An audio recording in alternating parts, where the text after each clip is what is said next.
My name is Margaret, though everyone in the village calls me Maggie. I'm 67 years old now, but the story I'm about to share begins when I was 52. 15 years doesn't sound like much when you say it quick like that, does it? But when you live them, when you live them breath by breath, tear by tear, prayer by prayer, those 15 years can feel like both an eternity and a heartbeat, depending on how God chooses to write your story. Do you know those mornings when you wake and there's something different in the air? Nothing you can put your finger on exactly, but there's an unease in your chest, as if your heart knows something your mind hasn't cottoned onto yet. That's how I woke that Thursday morning in April. The pale Irish sunlight was filtering through the curtains of our bedroom, that small but cozy room in our cottage, and I turned to look at my husband, Thomas, still sleeping beside me. Thomas, my companion of 28 years of marriage, the man who'd proposed to me under an old oak tree when I was just 19, the father of our 3 children, the man who worked dawn till dusk as a lorry driver to ensure we never went without. His hair had begun to silver at the temples, and I'd always found it rather distinguished. That morning, I watched the fine lines around his closed eyes, marks of countless shared smiles over the years. I rose carefully so as not to wake him. Thomas had arrived home late from a long haul the previous evening and deserved his rest. I made my way to the kitchen and began preparing the tea. Our cottage wasn't grand, 3 modest bedrooms in a village in County Cork, but it was our haven, won through years of hard graft and mortgage payments that seemed never-ending. The doorframe still bore the pencil marks tracking our children's heights. Liam, now 26 and working as a mechanic. Siobhan, my only daughter at 23, studying nursing at night whilst working in a shop by day. And Finn, our youngest at 20, who'd just secured his first proper job at the local supermarket. Whilst the kettle boiled, I reached for my Bible, the one my mam had given me when I turned 15.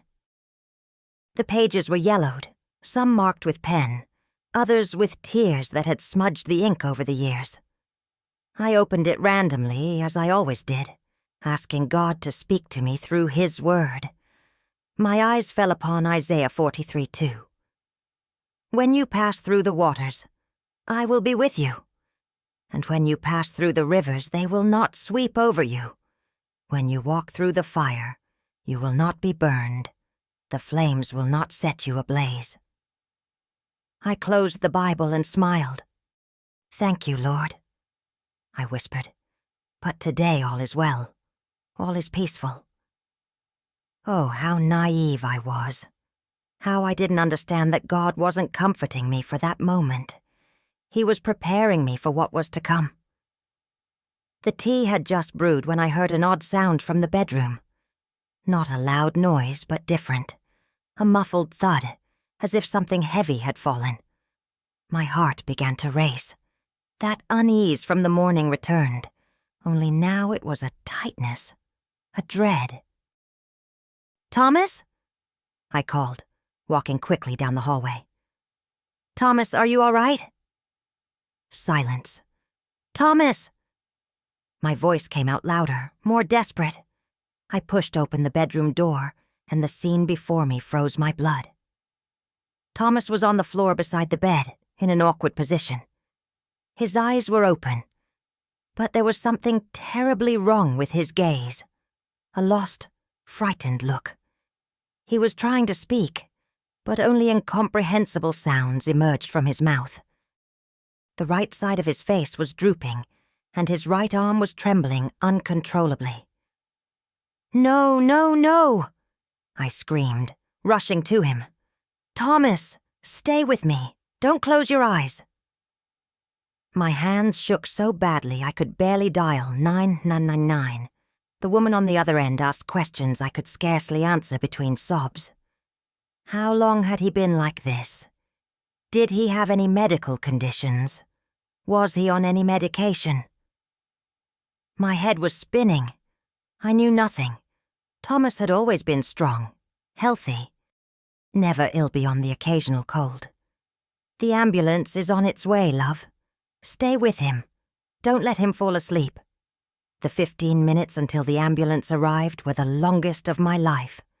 I held Thomas's hand, that large, work-worn hand that had held mine through so many moments. And I prayed. I prayed aloud. I prayed silently. I prayed without ceasing. Lord, don't take him from me. Not yet. We've still got so much life to live. The grandchildren yet to come. The travels we always dreamed of when he'd retire. Please, God, please. Thomas looked at me with those frightened eyes, trying to speak, and I could see his desperation at being unable to communicate. I saw the fear, a fear I'd never seen in this strong man who'd always been my anchor. The ambulance arrived in a confusion of sirens and rapid voices. The paramedics were efficient, asking technical questions whilst checking his vital signs. I heard words I didn't fully understand. Possible stroke, emergency code, time critical. They placed Thomas on the stretcher, and I climbed into the ambulance clutching my handbag and mobile phone. At hospital, everything was both very fast and very slow. Fast because Thomas was rushed into an emergency room. Slow because I sat there, alone in that cold waiting area, without news, not knowing if my husband was alive or dead. I rang our children. Liam arrived first, left everything at the garage, and came running. Then Siobhan, who left work without even informing her manager. Finn was last, coming straight from the supermarket, still in his uniform. We sat there, the four of us, huddled together in that hospital corridor that smelled of disinfectant and fear. I don't know how much time passed before the doctor appeared. He was young, with a tired but kind expression. Family of Thomas Murphy? We all stood at once. He suffered a severe ischemic stroke, the doctor explained, trying to simplify the medical jargon for us. That's when a blood clot blocks the flow to the brain.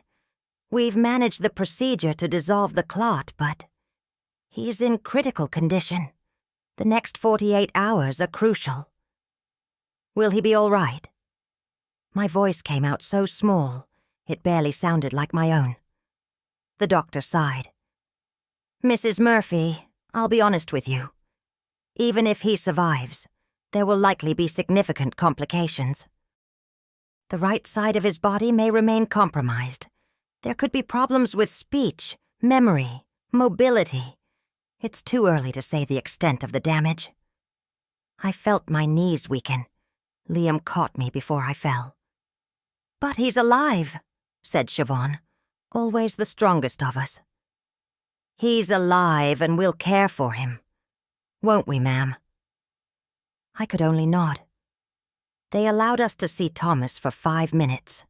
He was in intensive care, connected to countless machines, tubes emerging everywhere.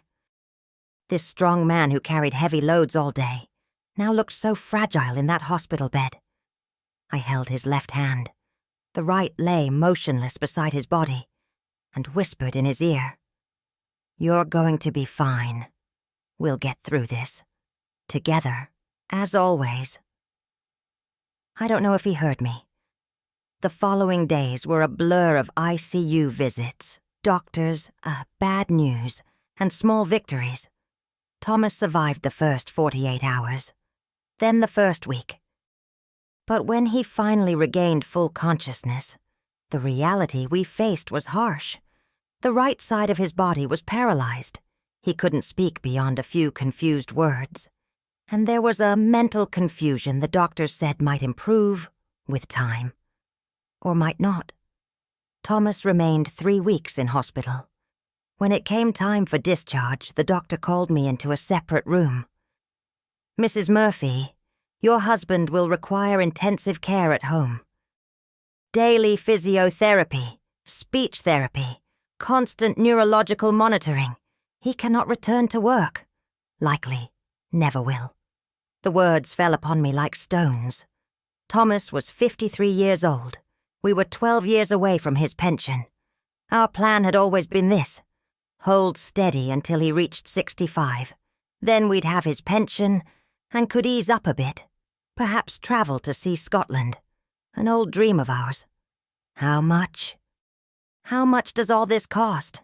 The physiotherapy, the medications?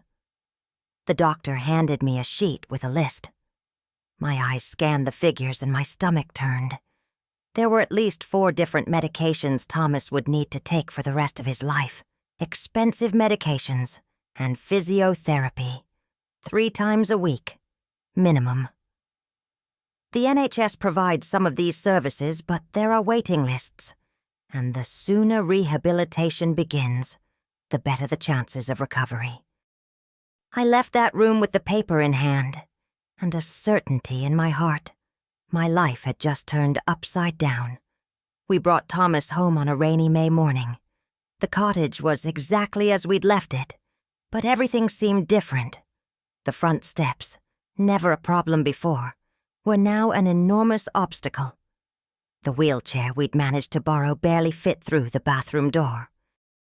Our bedroom, which had always been our refuge, now resembled an extension of the hospital with a special bed we'd hired, medications everywhere, a chart with times and dosages. Liam, Siobhan, and Finn took turns helping, but they all had their jobs, their own lives. The primary responsibility was mine, and I discovered in those first days that caring for someone you love when they're dependent on you for everything, and I mean everything, is one of the most difficult things in the world. Thomas grew frustrated at being unable to speak properly.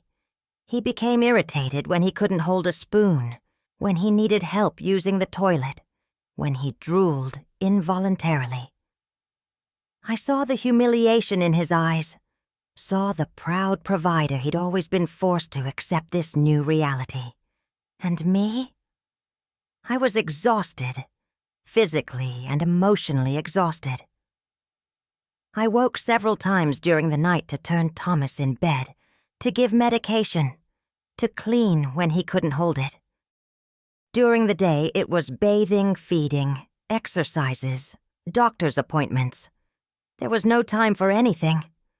I could barely manage a proper shower or read a few verses in peace. The money began running out quickly. The disability benefit Thomas received helped, but it was less than half what he'd earned working. I'd stopped working 10 years prior, when we'd finally paid off the cottage, and it wasn't as necessary. I'd done some odd jobs here and there, selling clothes at car boot sales, baking cakes to order, but nothing steady. I tried to return to work, but it was impossible. Who would care for Thomas? We hadn't the money to pay for a carer. The bills began falling behind. First the electricity, then the water, then the tab at the chemist where we bought medications on credit. It was one evening, 3 months after the stroke, that I broke. Thomas was sleeping, and I was in the kitchen, staring at the nearly empty fridge and a pile of overdue bills on the table. I reached for my Bible, that same one my mam had given me, and opened it seeking a sign, a word, anything. My eyes landed on Job, 2:9-10. His wife said to him, "Are you still maintaining your integrity? Curse God and die." He replied, "You are talking like a foolish woman. Shall we accept good from God and not trouble?" And there, in my kitchen, at midnight, I began to weep. I wept as I hadn't wept since I was a child. I wept for everything we'd lost. I wept for the Thomas who was no longer there, replaced by a confused and frustrated man I sometimes barely recognized. I wept for my lost freedom, for postponed dreams, for the exhaustion weighing in my bones. And I wept with guilt. Guilt for weeping. Guilt for sometimes feeling angry. Guilt for, in some dark moments of the early morning, thinking it would have been easier if Thomas had died in hospital. What kind of wife thinks that? What kind of woman? God, I whispered between sobs. I cannot bear any more. I'm not strong like Job. I haven't that kind of faith. I'm just a tired woman who doesn't know what to do anymore. Show me the way, please. There was no answer, no voice from heaven, no miraculous sign. Only the silence of the cottage and the distant sound of a siren on the road. I wiped my tears, put away the Bible, and went to check on Thomas. He slept restlessly, making those sounds he made now when dreaming. I adjusted the duvet over him and kissed his forehead. "We'll manage," I whispered, more to myself than to him. We always have. But that night, for the first time in my life, I wasn't certain I believed my own words. What I didn't know, there in that moment of absolute darkness, was that God hadn't abandoned me. He never abandons. He was simply preparing me.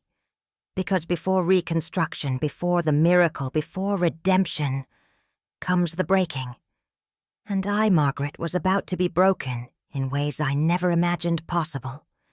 But I was also about to discover that God specializes in mending broken pieces, in transforming ruins into foundations, in working miracles precisely where hope seems utterly lost. My story of brokenness was only beginning. And the miracle. Well, the miracle would come when I least expected it, in the most improbable ways, through the most unexpected people. But to reach there, I still had much ground to cover, much weeping, much despair, and much, so very much faith, even when there seemed nothing left to believe in.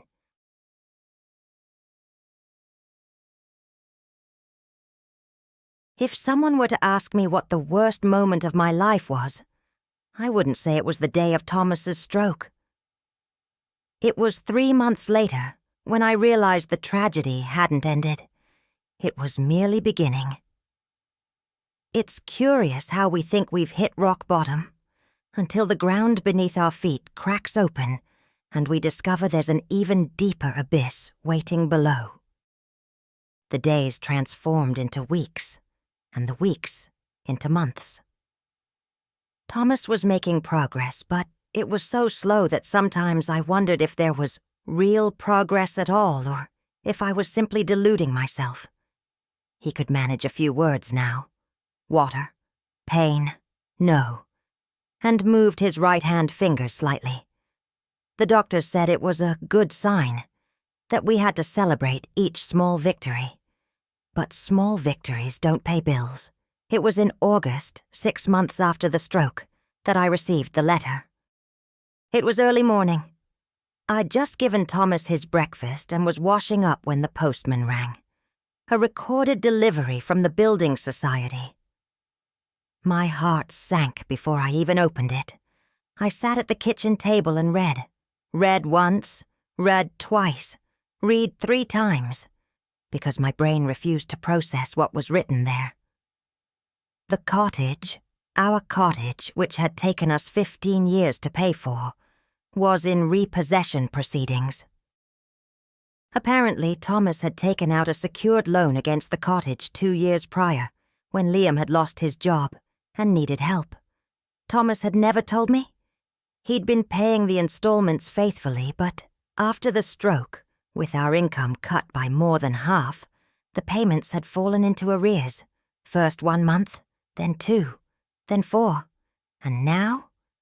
Now the Building Society wanted the cottage. My vision blurred. I read the figures.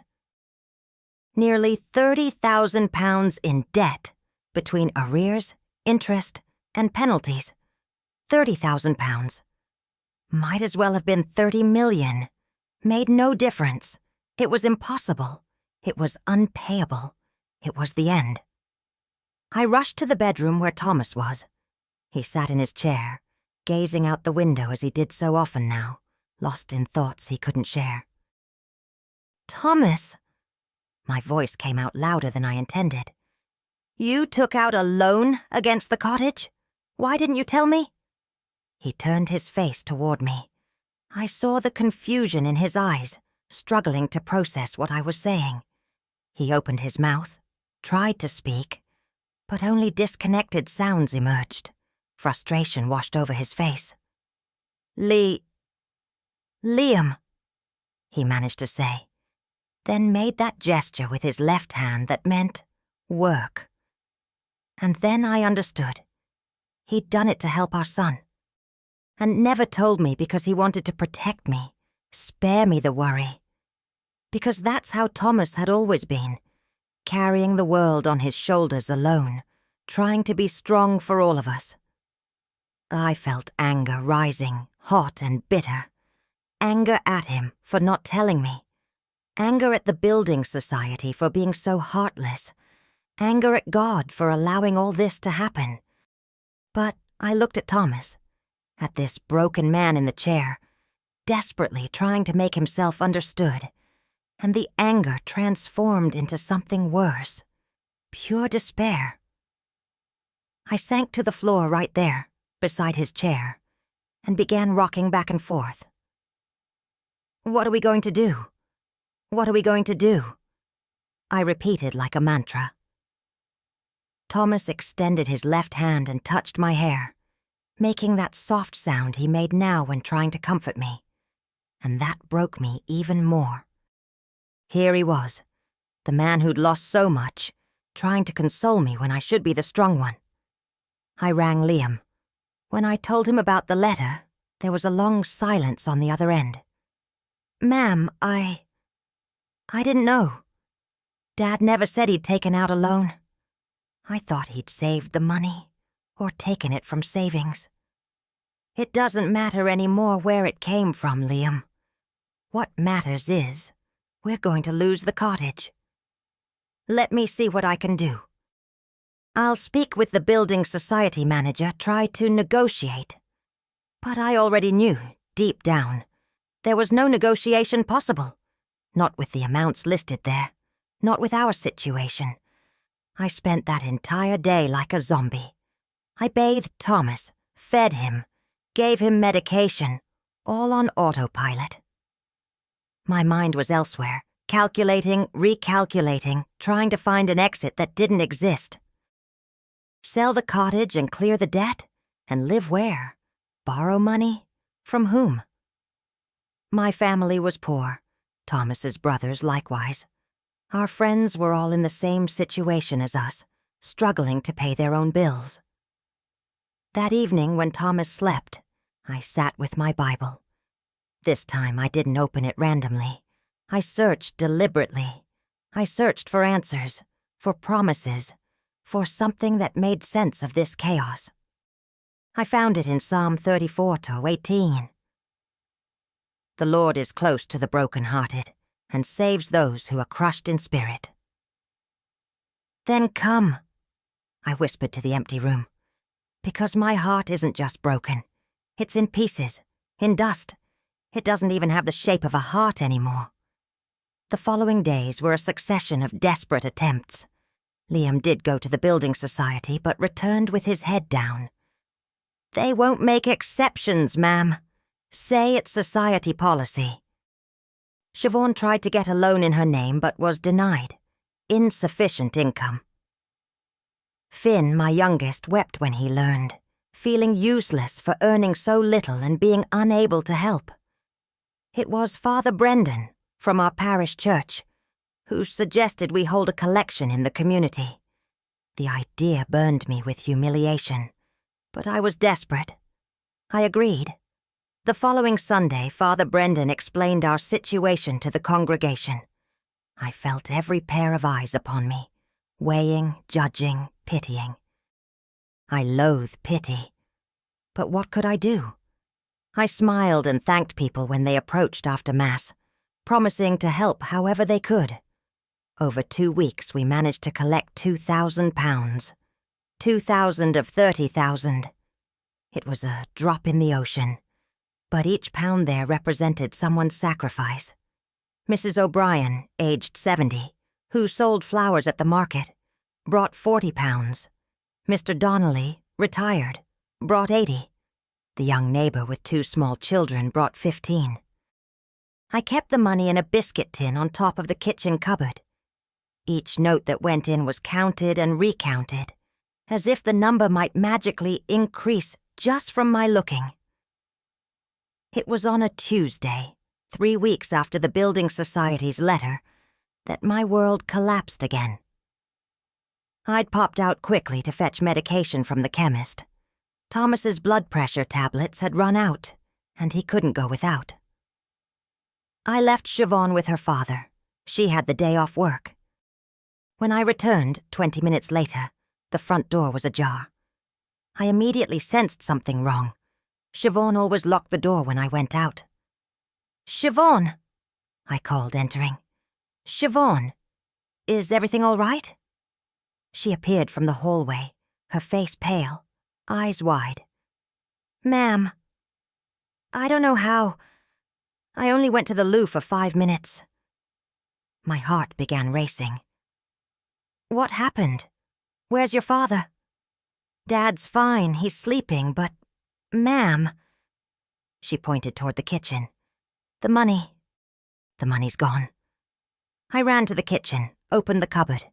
The biscuit tin was still there, but when I picked it up, it was far too light. I opened it. Empty. Completely empty. "No."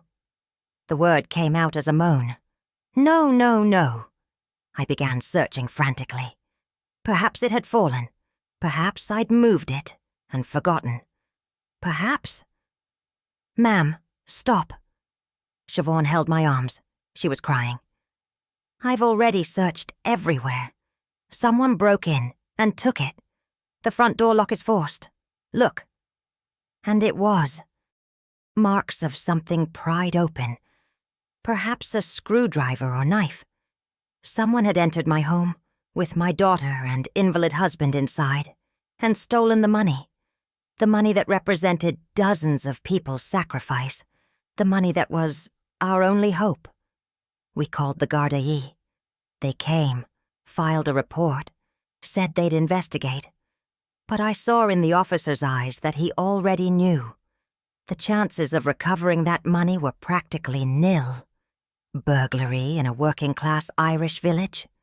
It was a statistic. It was routine. It was another case that would get lost in a pile of cases. When the Gardaí left and Siobhan returned to her flat, I sat on the sitting room sofa and simply stared at the wall. I didn't cry. I had no more tears. I was beyond crying. I was in a place where emotions could no longer reach me. Thomas woke from the commotion and managed with effort to maneuver his chair into the sitting room. "Ma, Gaggy," he called, worried. I looked at him and for the first time since the stroke felt something that frightened me. A small spark of resentment. If he hadn't taken the loan, if he'd told me, if he hadn't fallen ill, if... "I'm fine," I lied, rising from the sofa. "I'll make the tea." But I wasn't fine, and in the days that followed, that spark of resentment grew. Not that I blamed Thomas. Logically, I knew none of this was his fault. But the heart isn't always logical. The wounded, exhausted, desperate heart searches for someone to blame.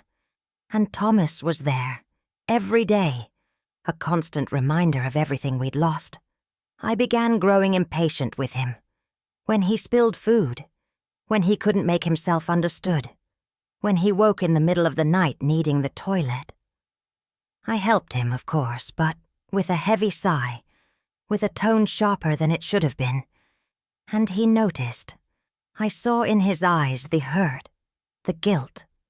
And that made me feel worse still, which made me more impatient, creating a vicious cycle of pain, feeding more pain. Liam, Siobhan, and Finn noticed the change in me. They tried to help more, but all had their own struggles.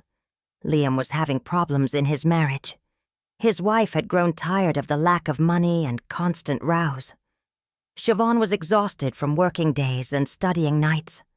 Finn had found a girlfriend and wanted to live his youth, not be trapped helping his parents. And me? I was drowning in a well of bitterness and hopelessness from which I couldn't escape. It was Father Brendan who found me weeping in the church toilets one Sunday. I'd gone to Mass more from obligation than desire, leaving Thomas home alone for the first time in months.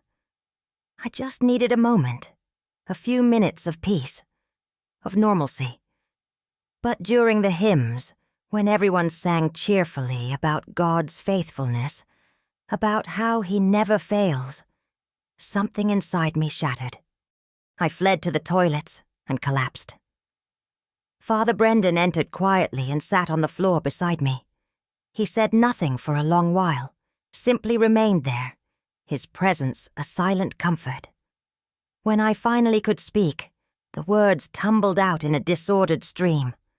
I pray every day, read the Bible, try to have faith. But it's getting worse. It only gets worse. Where is God in all this?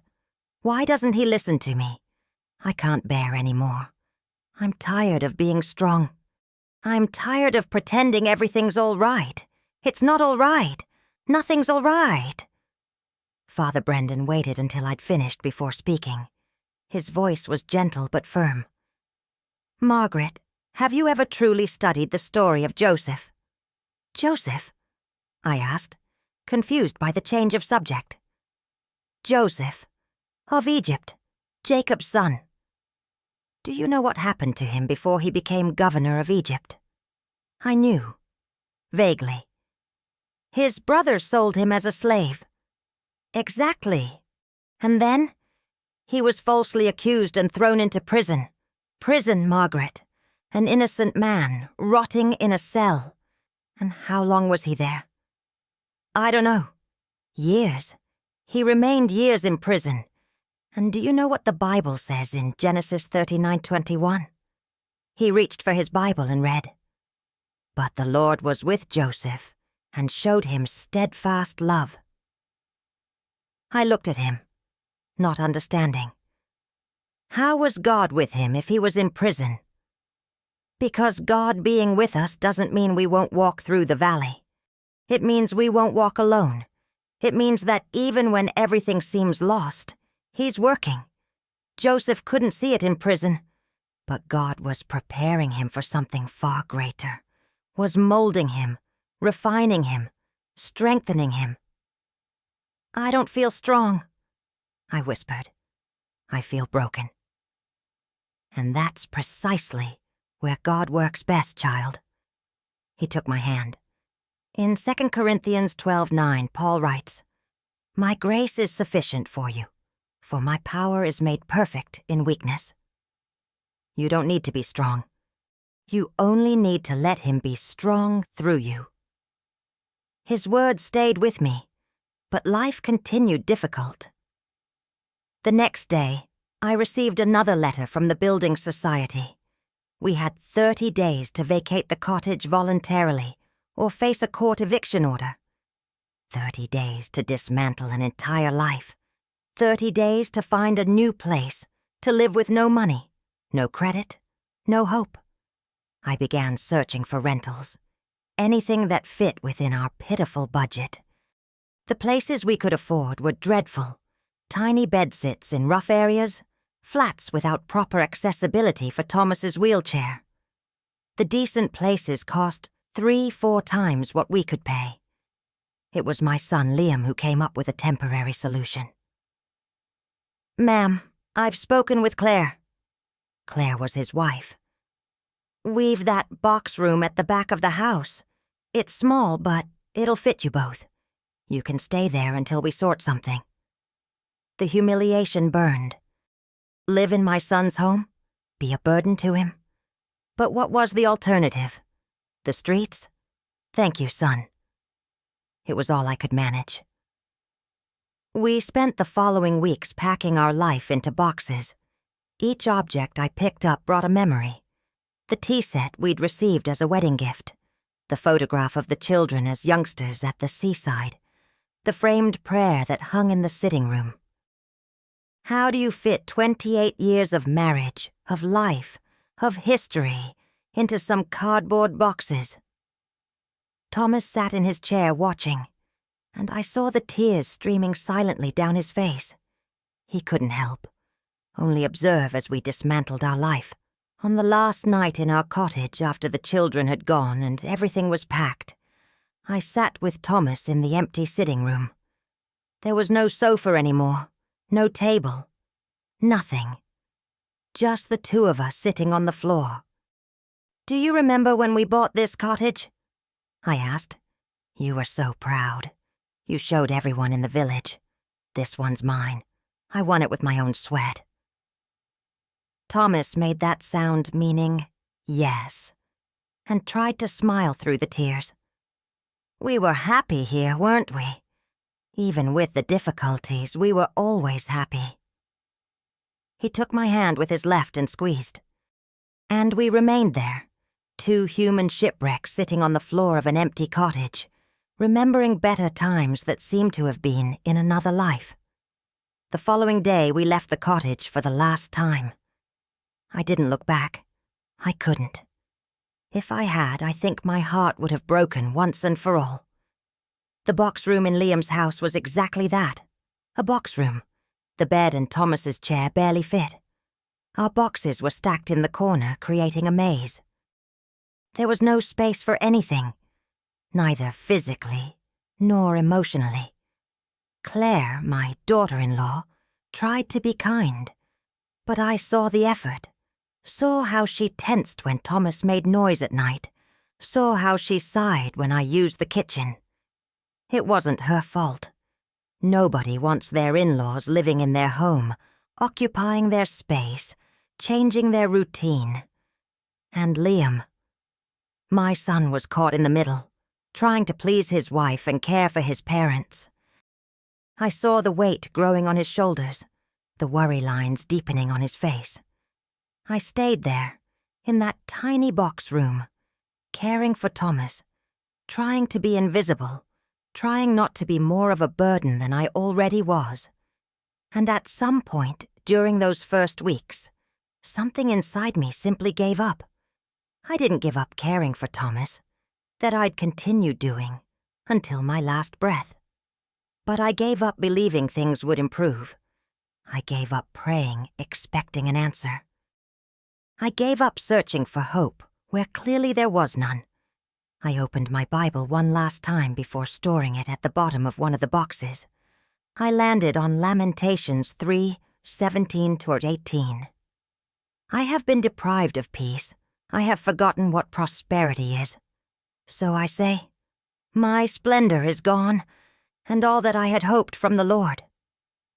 Amen, I whispered, and closed the book. I didn't know, in that moment of complete darkness, that I was about to discover that rock bottom has a basement. That when you think it cannot get worse, life finds a way to prove you wrong. But I also didn't know that it's precisely at the lowest point, when you release everything and have nothing left to hold, that God finally has space to work. That sometimes He needs to remove everything from our hands because we're holding so tightly we cannot see what He wants to give us. I'd reached the bottom, and I was about to go even deeper.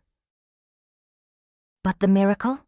The miracle was being woven in places I couldn't see, through people I hadn't yet met, in ways my limited mind could never imagine.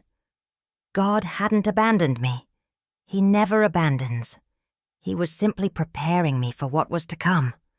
And what was coming would change everything.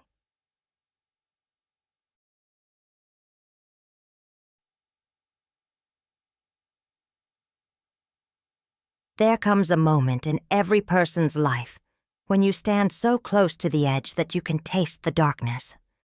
A moment when looking forward seems unbearable and looking back is merely a catalogue of losses. I reached that moment on an ordinary Tuesday in November, 8 months after Thomas's stroke.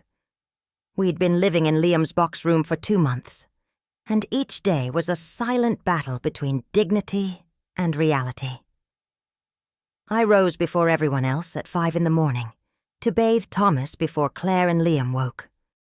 I tried to do everything quietly so as not to wake them, not to remind them we were there, occupying their space, altering their lives.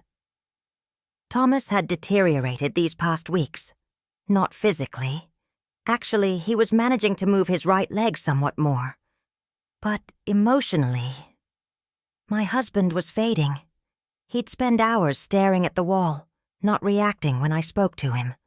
His eyes had lost that spark, that light, that had always characterized him. It was as if he'd given up inside. "Thomas, you need to eat," I'd plead, holding the spoon with soup before him. "Please, love.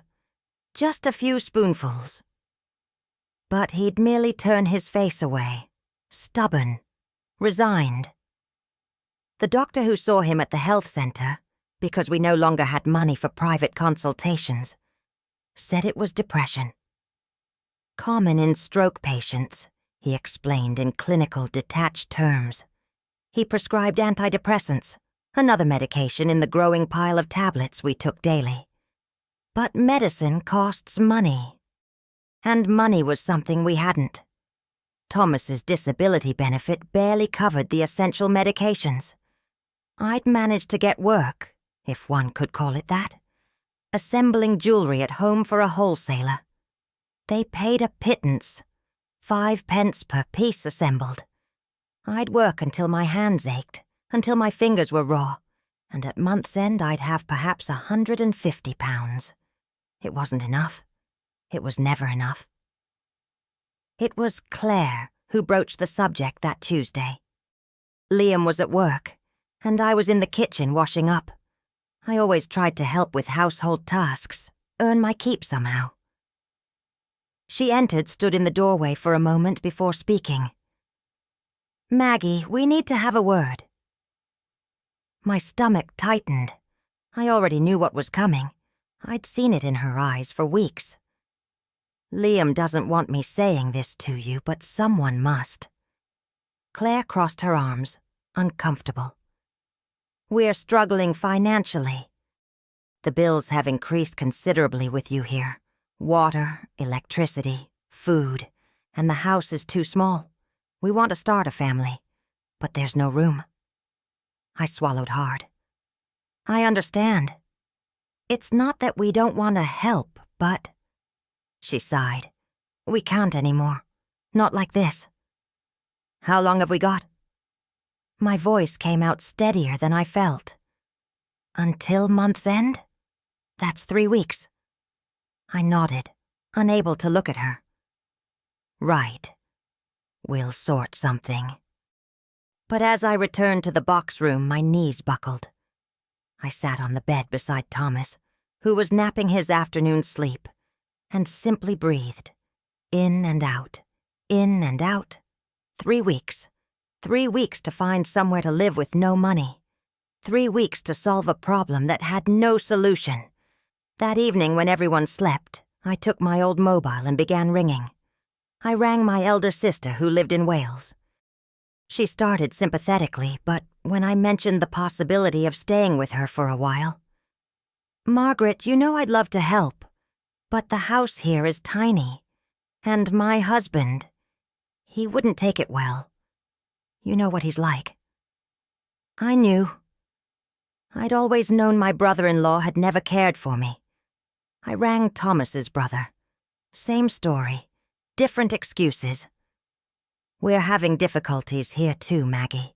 If we could help, we would." I rang Siobhan. My daughter began weeping on the phone. "Ma'am, I wish I could help so much. But you know I live in a bedsit. There's barely room for me. And the landlady doesn't permit more than one person living there." Finn, my youngest, was more direct. "Ma'am, I share a flat with 3 other lads. We can barely fit as it is. There's no way."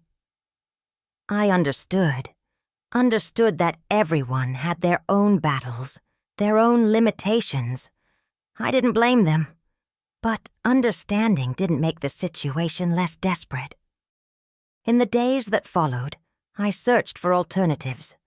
I visited hostels for homeless people.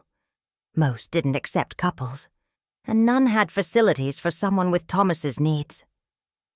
I spoke with social workers who promised to add our case to a waiting list, a list that, they informed me, had over 800 families ahead of us.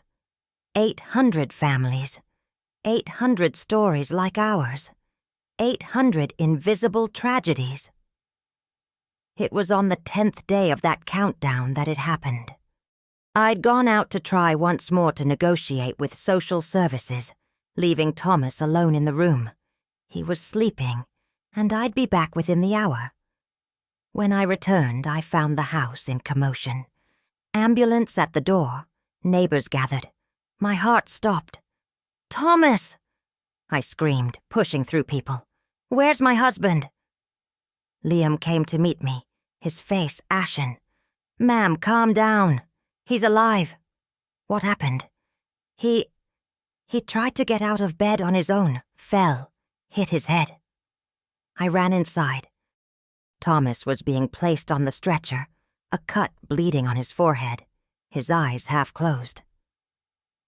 "I'm going with him," I announced, climbing into the ambulance. At hospital, after stitches and tests, the doctor called me for a chat. "Mrs. Murphy, you cannot leave him alone anymore, not even for a minute. He attempted to rise, probably to use the toilet, and fell. He was lucky it was only a cut, but it could have been far worse. Skull fracture, internal bleeding." "I know," I whispered. "I know. He requires 24-hour supervision. If you haven't the means to provide that, we'll need to consider a long-term care facility." Facility, the polite word for nursing home. "No." The word came out firm, definitive. "He stays with me." The doctor looked at me with pity. "Mrs. Murphy, I understand. But be realistic. You need to work, you need—" I said no. I brought Thomas back to the house. Claire was in the sitting room when we arrived, arms crossed, face set. "Maggie, after what happened today, I cannot leave my husband with the responsibility of your husband's care when Claire and I are working. It's too much risk. I won't leave him alone again." "But what will you do? Stay glued to him 24 hours? What about work? What about when you need to pop out for shopping?" I had no answer, because she was right. How would I care for Thomas without ever taking my eyes off him and still manage to work, shop, sort things? That night after Thomas slept, sedated by the pain medication the doctor had given, I left the room and walked to the small utility area where Claire kept some plants. I sat on the cold floor and, for the first time in months, I prayed properly. Not a pretty, rehearsed prayer.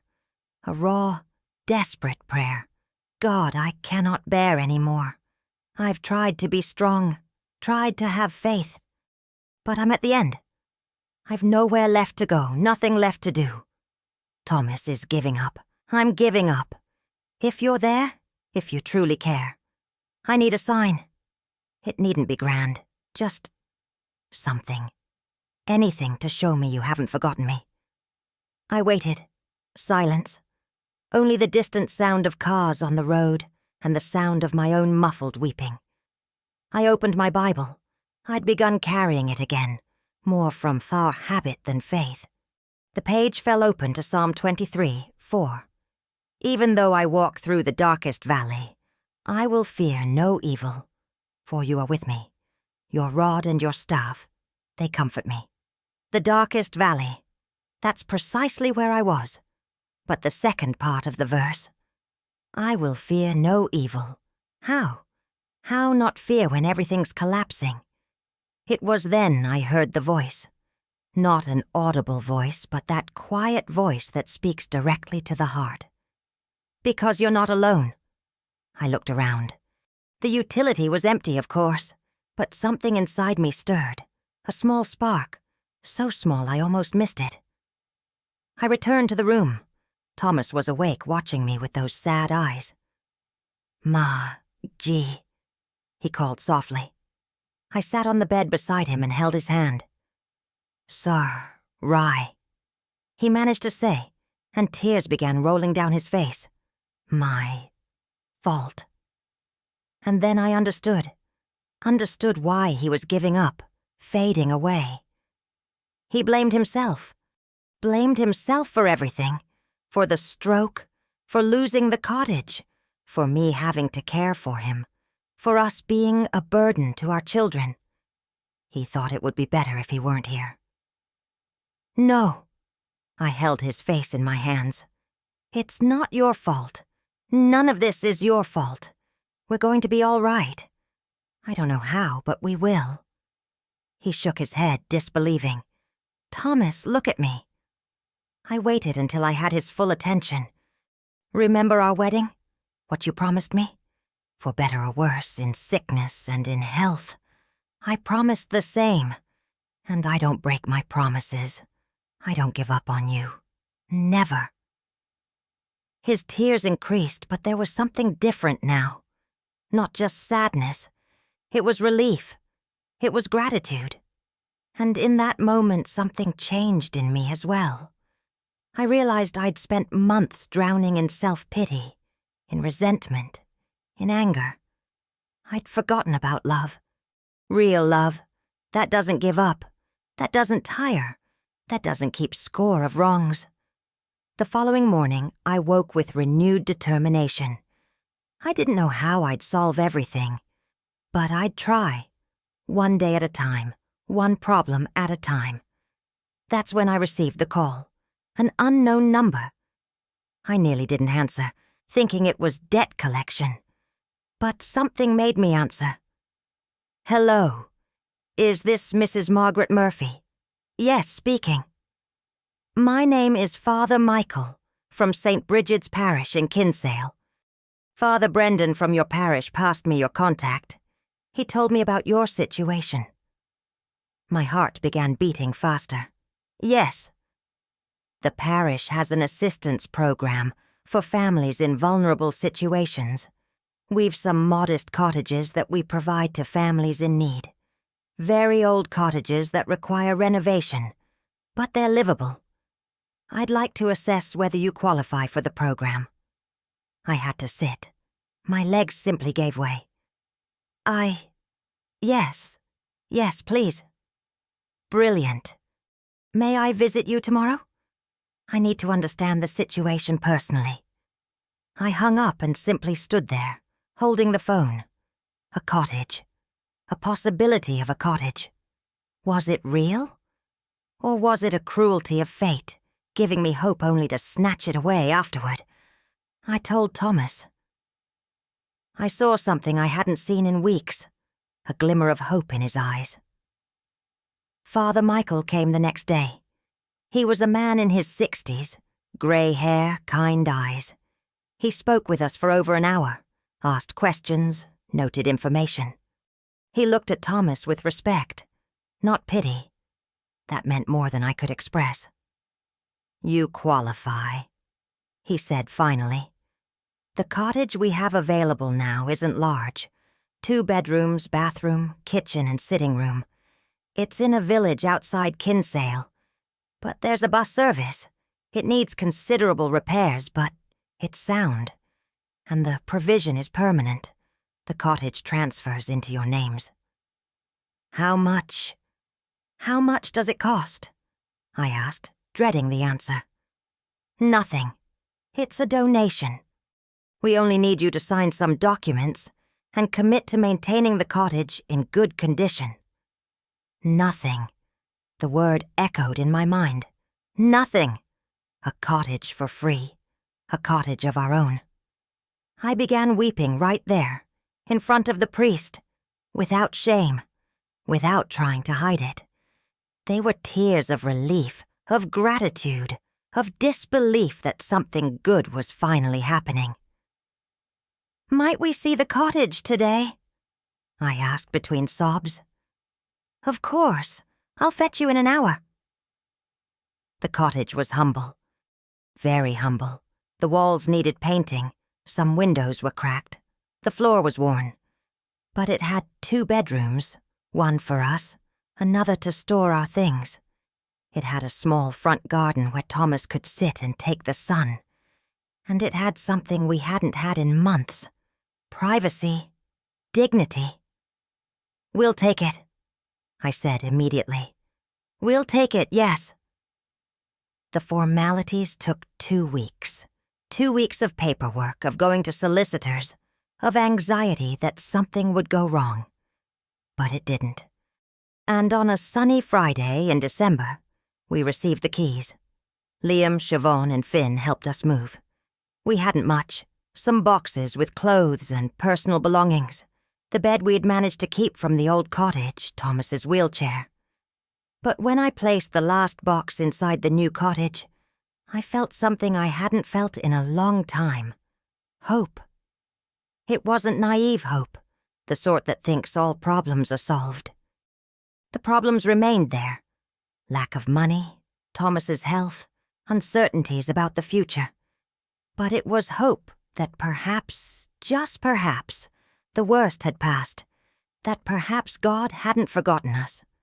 On the first night in the new cottage after the children had gone and Thomas slept peacefully for the first time in months, I sat in the front garden with my Bible. The night was crisp, the sky starry. I opened randomly and read Psalm 35. For his anger lasts only a moment, but his favor lasts a lifetime. Weeping may stay for the night, but rejoicing comes in the morning. I looked at the starry sky and smiled. A small, tired smile, but genuine. "Thank you," I whispered. "Thank you for not giving up on me, even when I gave up." But what I didn't know, what I couldn't know, was that this cottage wasn't merely a roof over our heads. It was the first step of a journey that would completely transform our lives. It was the setting where the true miracle would begin to unfold. Because God hadn't just given me a cottage. He'd positioned me precisely where I needed to be for what would come next. He'd planted seeds I couldn't yet see, but which were about to sprout in ways that would change not only my life, but the lives of many other people. The darkest valley was being left behind. Ahead, still invisible in the darkness, was dawn. And what a dawn it would be. I'll tell you that in the second part. Kisses.